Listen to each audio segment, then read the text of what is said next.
Well, this is the podcast for Multifaith Matters, and I am the host, John Moorhead. And today I'm privileged to have as my guest Lilith Starr, who thankfully is flexible in rescheduling. We were going to do this a little earlier, but I had some challenges on my end, but here we are. I'm going to read her bio from her book. Lilith Starr is the author of The Happy Satanist, Finding Self-Empowerment, and she is the recipient of the Satanic Temple's first Anatole, France Literary Excellence Award. Hopefully I pronounced that name correctly there.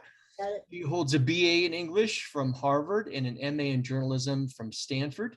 And today we're going to be discussing her new book, Compassionate Satanism, An Introduction to Modern Satanic Practice. And for those of you who are not just listening, but watching, if you're watching on YouTube, there it is right there. And I always try and pick up the books of those authors who I'm discussing so that I can be a little more informed in having this conversation. Lilith, welcome to the program. Well, thank you so much. I'm quite honored to be on here. So thanks for having me on. Yeah, it's great to be here. You know, I like to start these conversations on a personal note. What is your personal journey? How did you, a lot of people can say, well, I was raised Jewish or I was born into a Buddhist family, but I kind of think given the numbers that you probably weren't born into a Satanist family. So what's your story? Yeah, considering that our religion was founded in 2013, I'm not quite that young, but yeah, so I grew up, my parents were really super back to the land hippies. So I grew up without electricity or running water or a phone or any of that good stuff. I'm quite fond of indoor plumbing now that I'm an adult, but yeah, so we lived out in the wilderness, first in Alaska and then in Northern California, out there in the boonies. And my parents weren't really any particular religion. I asked my mom when I was 7, I asked her, is there a God, basically? And she said, some people believe there is, but you can, choose your own path. I actually got into Christianity very young, but I had some bad experiences. So I sort of left it behind and I started following the Wiccan movement, which at the time. What time frame was this around? Let's see. So I was 11 when I became Christian and 12 when I became Wiccan. So I think it was 1984. Okay, wow. And, Wicca was still very new. Right. So, I read what books there were and I started building a Wiccan practice, and that lasted through my undergrad years at Harvard. And the interesting thing is, so I was Wiccan during the 80s and, I wore a pentagram, just the other way around. And I didn't know that this thing called the Satanic Panic was happening. So, I was just kind of clueless and I didn't know why people were so freaked out by my pentagram. But now I realize, people believed that there were cults of Satanists, abusing and killing people in rituals. Just some of the stuff they believed was really quite off the charts. So now I know why people were kind of freaked out. So I was Wiccan at the beginning. I went through a phase of Zen Buddhism, and I still sit in meditation every day, but it's not particularly any kind of religion. I just find it helps with my mental illness. I have pretty bad depression and anxiety. So eventually I kind of had this self-created mix of Zen Buddhism and Wicca. So I was following this mix of Wicca, sort of goddess-based religion, and Zen Buddhism, which is very non-theistic, right? There's no superstitious or, there's no deity, anything like that. So what I was doing was much more like psychological to myself, as opposed to supplicating, an actual deity. And then I I met my current husband, Burrick, and I fell in love with him. And this was in 2010. So I was like 38, I think. I was really old to fall this deeply in love. And we left the little town that we were living in, and we tried to move down to the San Francisco Bay Area, but we got there and we couldn't find housing. The housing is incredibly expensive. So we ended up actually homeless on the streets for a couple days, and then a friend paid for a motel. And during that time, my partner had a Satanic Bible, and I read it cover to cover, and most of it really spoke to me, and it gave me this sense that there wasn't necessarily something wrong with me. Like I'd spent my whole life thinking that, because I was really heavily bullied as a child, and so I was convinced there was something wrong with me. And of course, the depression doesn't help with that. But so I read the Satanic Bible, which was basically about, kind of seeing yourself as your own higher power. And that spoke to me. And for the first time, it really sparked my self-compassion and sort of the notion that, society itself was not all that put together either. Like when you're homeless, you just experience people treating you like you're a cockroach. It's the hardest time of your life, and people just think you're a pest to be eradicated. And so reading that book really helped me reframe that. Like maybe it wasn't me, maybe it was that part of society. And eventually we moved up to Seattle. I was a very enthusiastic Satanist at that time. So my conversion happened in 2011. And we moved up to Seattle, and I started writing for the Satanism Facebook page, which actually had a lot of followers, and we ran it kind of like a magazine. So I wrote articles, and I eventually became the editor-in-chief. And then in 2013, I started hearing about the Satanic Temple, and I was really interested in what they were doing and in their ethical system, which I thought was way better than LaVeyan Satanism by way of the Satanic Bible, because the Satanic Bible it's based on ideas from Ayn Rand and social Darwinism, and just this idea that, the world is a super competitive, cutthroat place, and you got to take what you want, and, screw the weak. And, I did get that self-compassion out of it, but that's not really what I saw most people taking out of it. So when I encountered the Satanic Temple, their tenets, their ethical system, I thought was way better. It was really common sense things that a lot of people couldn't believe in, like compassion and justice, and the fact that people are fallible. And, one of them has to do with believing in science, which is, something that is, really, there's a war over that as we speak today. So I saw those ethics, and I really liked them, and I really liked what the Satanic Temple was doing, which was, wherever Christianity had kind of inserted itself into government, the Satanic Temple was there also saying, okay, well, if you're going to let in one religion, you need to let in all of them, including us. So I really enjoyed that. And eventually I really wanted to help out more than just being, I had signed up to be a member on the website, but there wasn't much to that. So I wrote in and I asked if there was a Seattle chapter, and they said no, but they did offer the chance for me to apply to start one. So I did that, and I got accepted, and I started that chapter in December 2014. So we were one of the first 5 chapters, and we're now the second oldest continuously running chapter. And I've seen the Satanic Temple grow from, like the first year it was maybe 6 to 8 people, and now I think we're up to 500,000 members signed up anyway. So, it's really grown, and I had a great time building this community here in Seattle, because I really was thirsty for that community.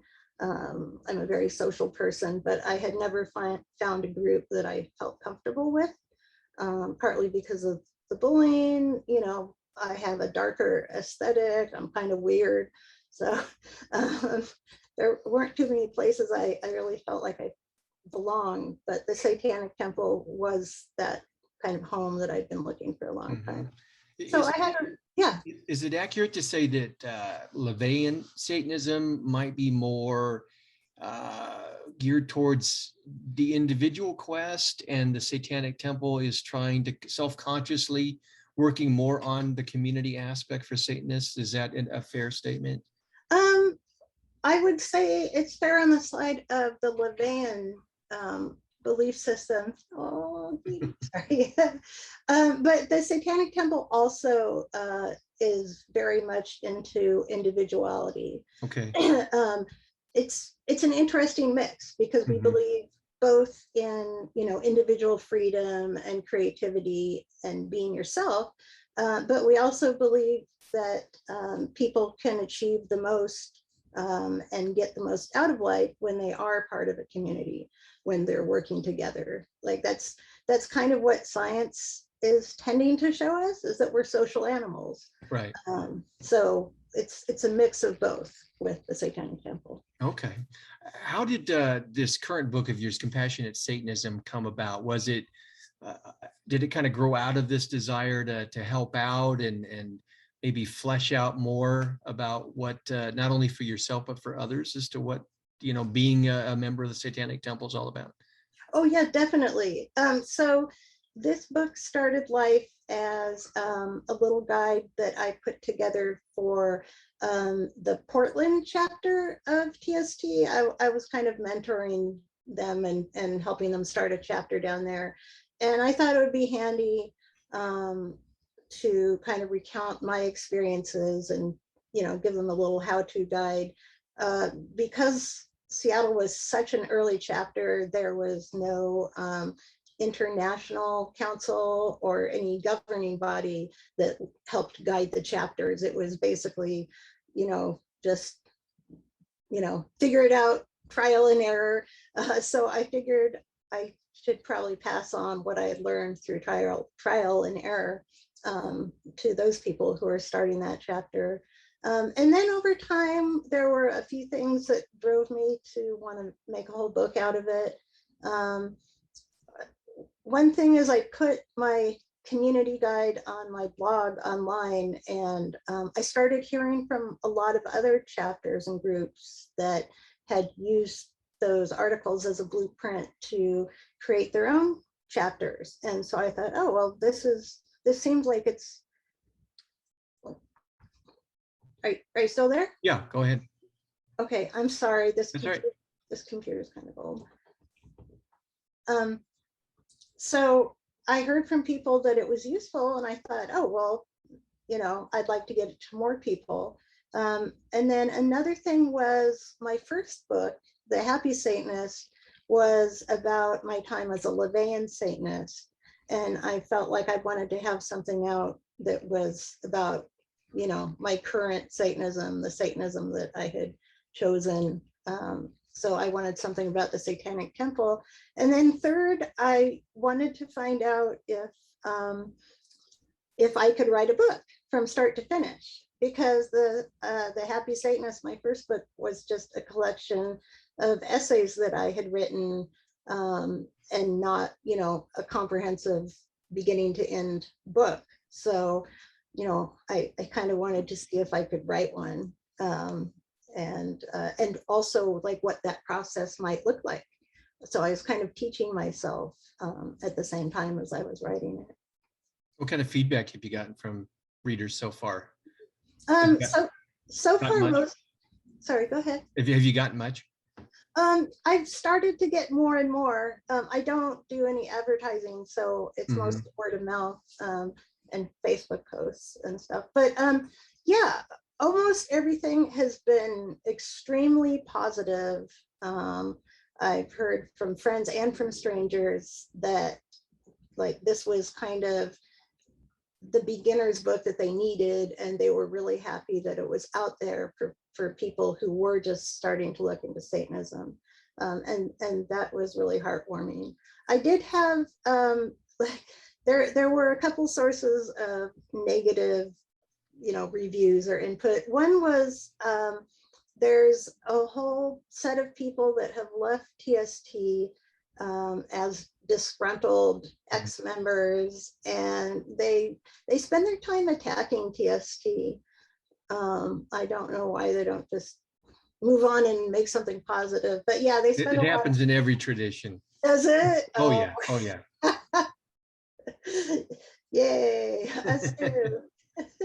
So let's see, what they've said things like, oh, it's a TST puff piece. And then I also heard from a couple Satanists, one of whom said,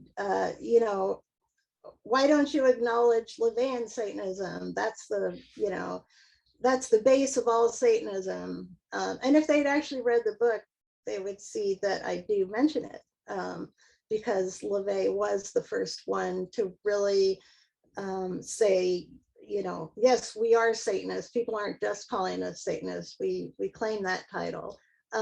But TST is not based on LaVeyan Satanism at all. It's based on Romantic Satanism that was happening in the 1790s. So, we use an older source.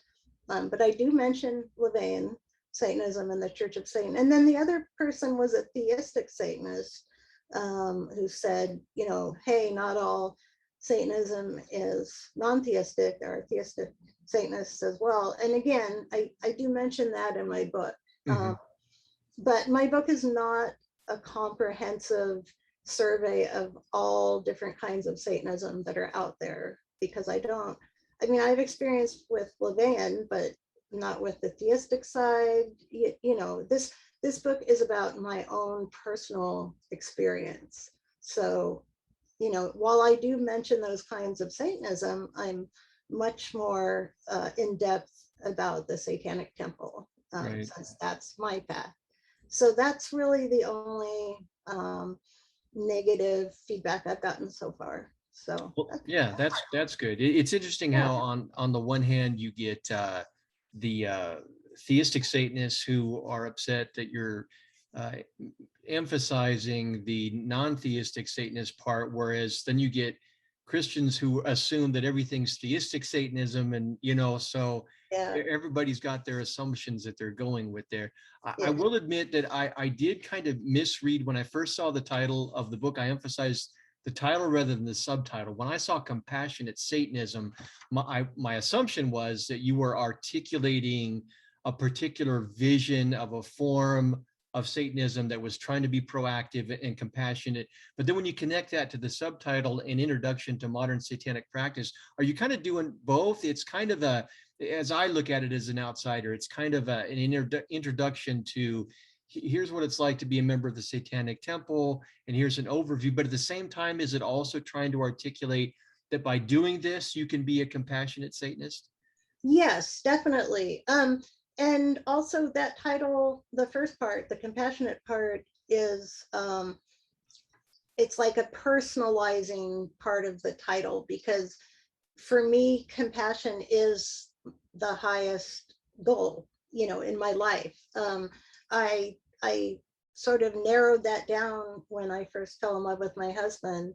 And I realized that compassion had always played the biggest role in my life, in terms of things that were positive that happened to me, in terms of support, in terms of what made me feel happy and fulfilled. And especially Zen Buddhism and Buddhism in general emphasizes compassion as sort of the highest value. So I internalized that quite a bit during my Zen Buddhism days. So that's kind of like the personal part of the title. And then the second part is, basically giving an introduction to the Satanic Temple. And I struggled with the title for quite a while. The problem is, like, to describe Satanic Temple Satanism, I mean, it's not like you can just say LaVeyan Satanism. We don't call TST Satanism Greavesian Satanism. Lucian Greaves is not, right. Yeah, he really shuns the, being a charismatic leader and having people follow him personally. So the most accurate title that I could really think of was Modern Non-Theistic Romantic Satanism. I think I've got all of those descriptors in there, but that was kind of a mouthful to put on the title. So that's why I reduced it down to Modern Non-Theistic Satanism, or I think just Modern Satanism, because we're definitely the biggest satanic organization. And then Compassionate Satanism was my shorthand for what kind of Satanism that is. It specifically also, compassionate really sets it apart from LaVeyan Satanism, which is very much not compassionate for most people. Oh, and that was one of the other negative pieces of feedback I got, was a LaVeyan Satanist saying, if it's compassionate, it can't be real Satanism. So kind of in my mind, it was almost a deterrent. Like, if you don't have compassion, I would rather you not be in my religion, kind of, and it is the Satanic Temple's first tenet, first commandment, I guess you might say. So that's where that came from. Okay. Yeah. I had this week, I had a couple of colleagues at work who stumbled across my podcast, and we're just astounded that, the types of people that I talk to and the subject matter. And I was giving a little promo and wanted to see what the reaction was going to be too. And I said, well, I'm getting ready this week. I'm going to be talking to the author of the book, Compassionate Satanism. And the look on their face was like one of shock. I having worked, as an author and editor myself, I know the challenge of coming up with a title. It's got to resonate with you, your audience, the publisher, hopefully somewhat with outsiders too, so that you can, expand your reading audience. Yeah. With a book like this, there's just no way the average Christian isn't going to read it anyway. But when they hear, Compassionate Satanism, it just causes all kinds of crazy machinations in the brain. Could you unpack that a little bit for readers who may not connect the dots between Satanism and the compassionate form of living life and living out of spirituality? How does that come together? That's part of what happened with the rise of Romantic Satanism in the Revolutionary period, like the 1790s and forward. And that also, so that movement arose from a revolutionary Enlightenment-based reading of Paradise Lost by John Milton. So when John Milton wrote Paradise Lost, it was accepted as a straightforward, narrative of Satan's fall from heaven and the fall of man in the Garden of Eden. But in the late 1700s, a bunch of writers and also visual artists started seeing the Satan in Paradise Lost as this sort of heroic figure who stood for equality and rationality and like brotherhood, you hear fraternity, equality, liberty. And so all that stuff. And so compassion was part of that value set that they kind of pinned on that character. So obviously that's not at all the same character that is in the Bible.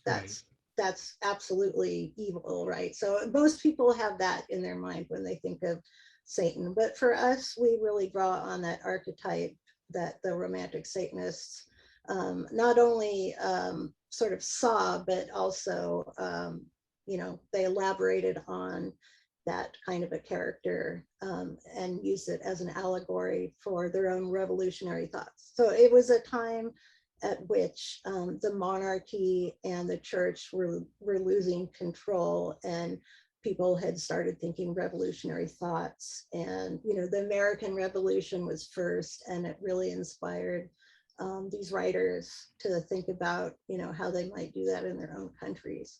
So that was one of the values that was in that value set. They were thinking of in terms basically like humanism as opposed to divine right.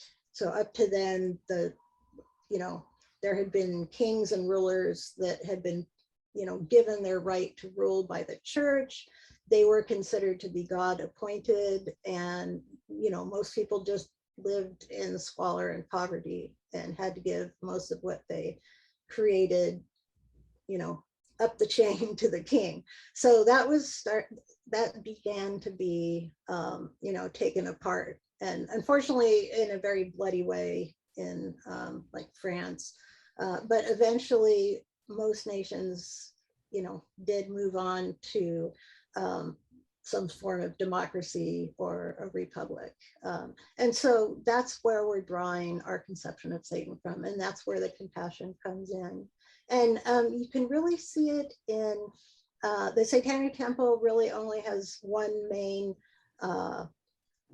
canon book, I guess you would say, and it's called Revolt of the Angels, and it's a pretty short satire novel. And in it, one of the fallen archangels is describing how Satan fell, and he explains that Satan and his angels fell to the earth and they experienced pain. And instead of seeing that as a negative thing, Satan, sits up and says, we should rejoice because in feeling pain, we now realize that other people feel pain and that we have compassion for them. So that really, hit me. Yeah.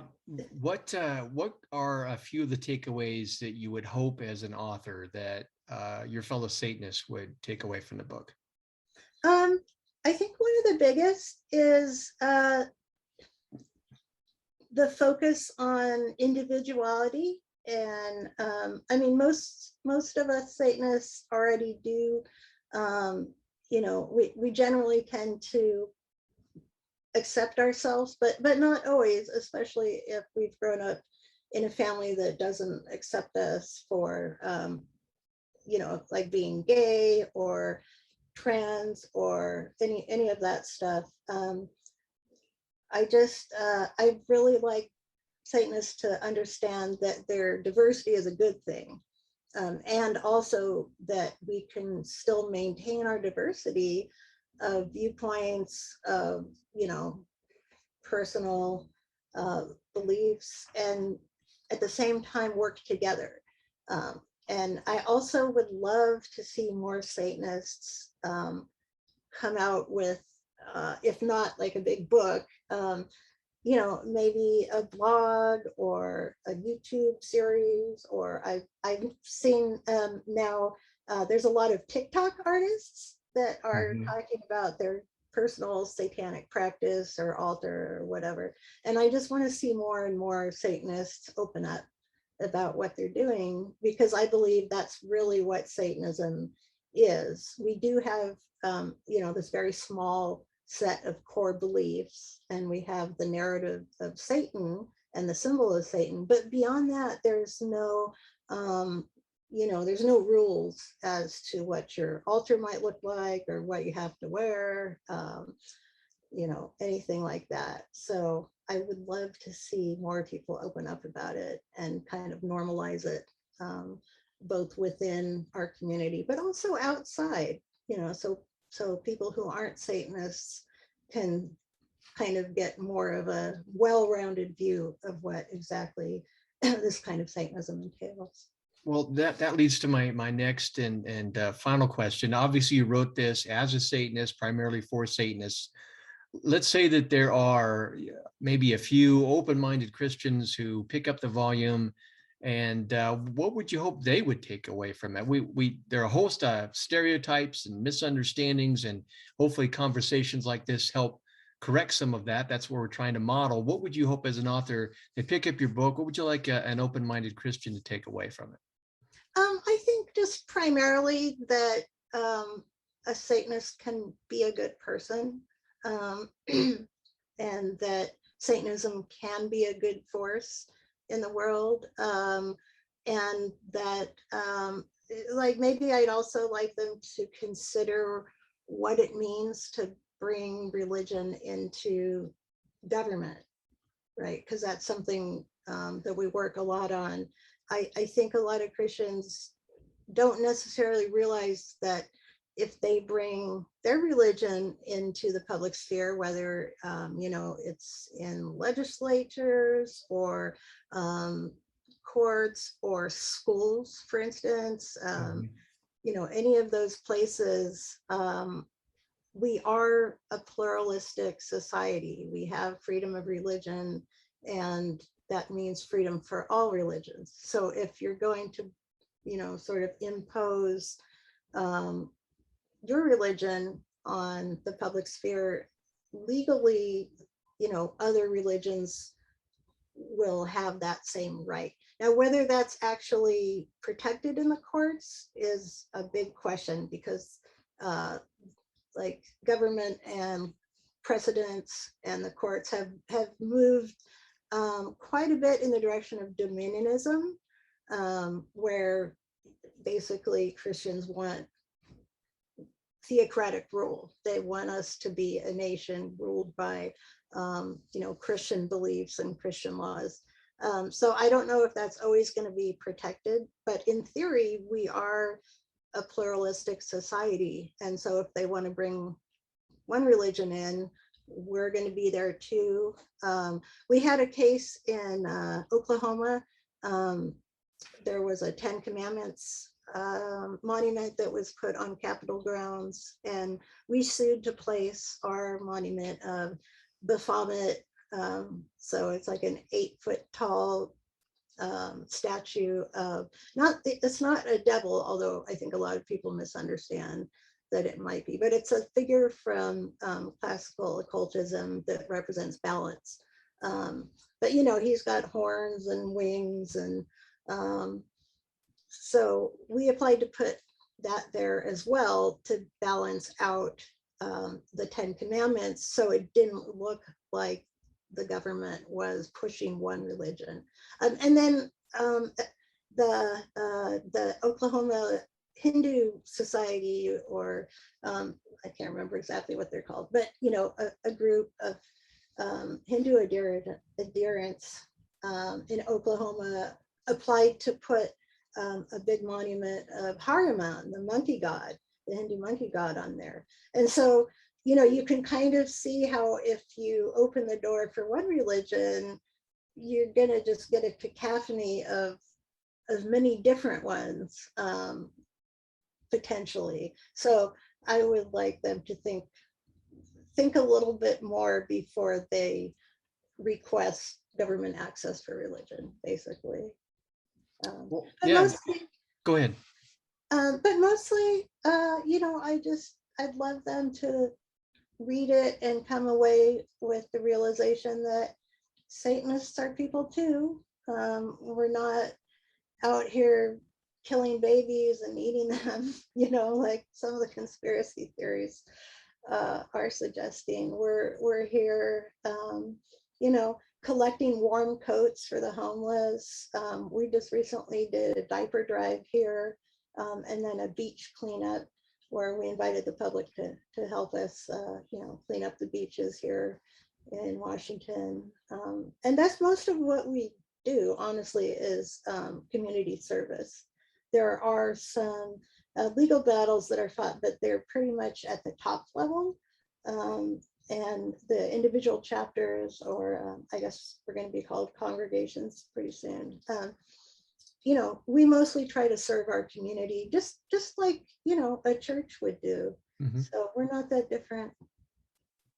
Yeah, well, I have enjoyed I kind of stumbled into my relationships and conversations with Satanists. I've studied paganism for years and had those kinds of conversations. And then I started hearing more and more about the Satanic Temple and some of these public challenges of Christian privilege. And I thought, I need to find out more. And somebody connected me to Stephen Bradford Long, and we've had some conversations and collaborated on some projects before. And now you and I are having a conversation. So I find it fascinating. And one of the things I really appreciate about the Satanic Temple, whether or not you agree with the conclusions that are coming about, is it's causing us, as Joseph Laycock has said in one of his books, looking at how it has challenged this notion of what religion is in the public square and this kind of thing. So these are good conversations to have, even though those of us who are on the side that have had Christian privilege and have had the dominance for years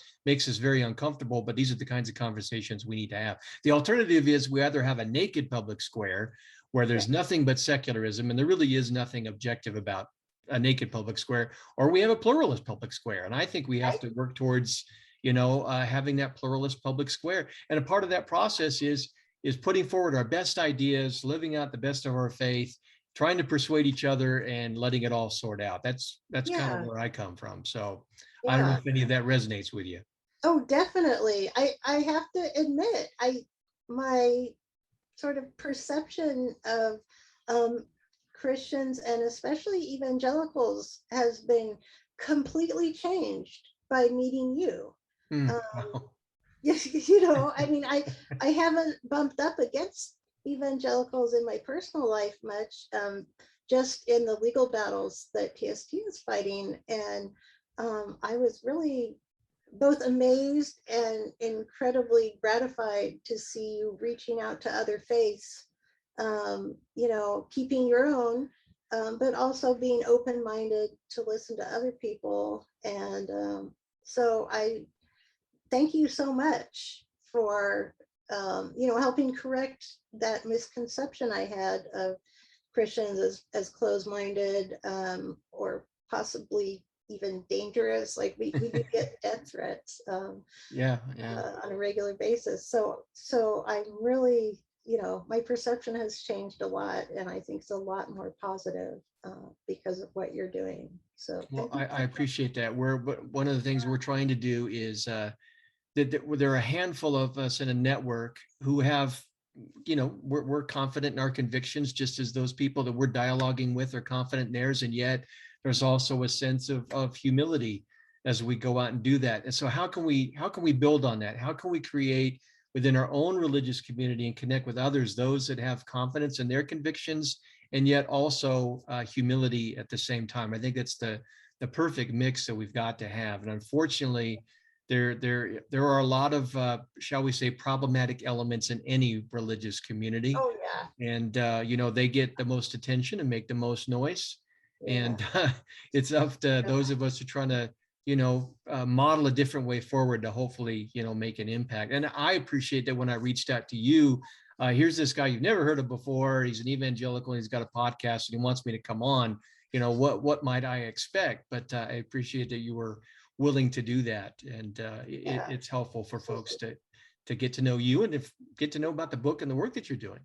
Yeah, thank you so much. We've, our chapter has always tried to reach out to the various interfaith groups, and I know, like, our SoCal chapter actually did, I think they did a food drive or some kind of big collection charity drive with their local church, one of the local churches. So they worked together on that drive, and I would love to see more of that happening.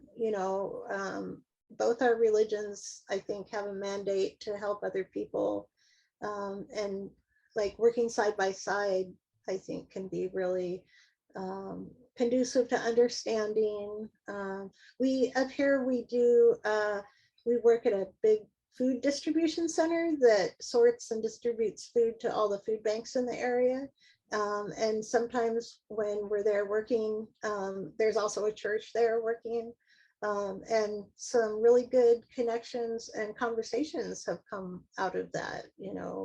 We see each other in this you know, I'm going to say compassionate, helpful setting, and that helps break down some of those misunderstandings. So I would love to see more of that. And I'm really grateful for the work you're doing, not only, you know, to help demystify Satanism, but all the other faiths that you've given a look at. And so thank you so much for all that work that you've put in. I know it must be a little hard sometimes within your own religion for people to kind of accept what you're doing. But I think if people actually go and see these conversations that you've worked so hard to bring to the table, I don't know, I think more minds might open a little bit. So yeah, that's the hope. Well, I appreciate if please feel free once this podcast is published to use it to promote your book. If you want to take clips from it or what have you, and put it wherever you want as some kind of video to help promote the work. And if there's anything I can ever do within my circles to help bring Satanists together with Christians for respectful conversation, I would be more than happy to do so. Awesome. Yeah. Well, I will be for sure be sharing this everywhere I possibly can, because I think people need to know that there are people like you out there that are, you know, not only open-minded, but, you know, facilitating this positive connection in so many ways. So, yeah. Well, my guest today has been Lilith Starr. And again, her book is Compassionate Satanism, an Introduction to Modern Satanic Practice. And in the program notes that go with the podcast, there will be a link to that and to her website where you can find out what she is doing. And I would encourage folks to seek that out. Also, if you continue watching this video at the very end, it'll give a recommendation for other videos to watch. And I'll include the conversation I had with Stephen Bradford Long. For those of you who would like more background about the Satanic Temple and what contemporary Satanism is all about, that Lilith and I did not have an opportunity to go into because we were focusing on her book today. So I would encourage folks to seek that out. Lilith, again, I want to thank you for being a guest on the program and talking about your book. Absolutely. It was such an honor and quite a pleasure to chat with you. So thanks for having me on. Of course.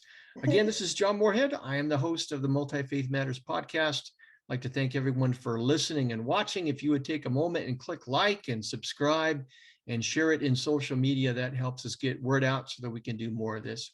Until the next podcast.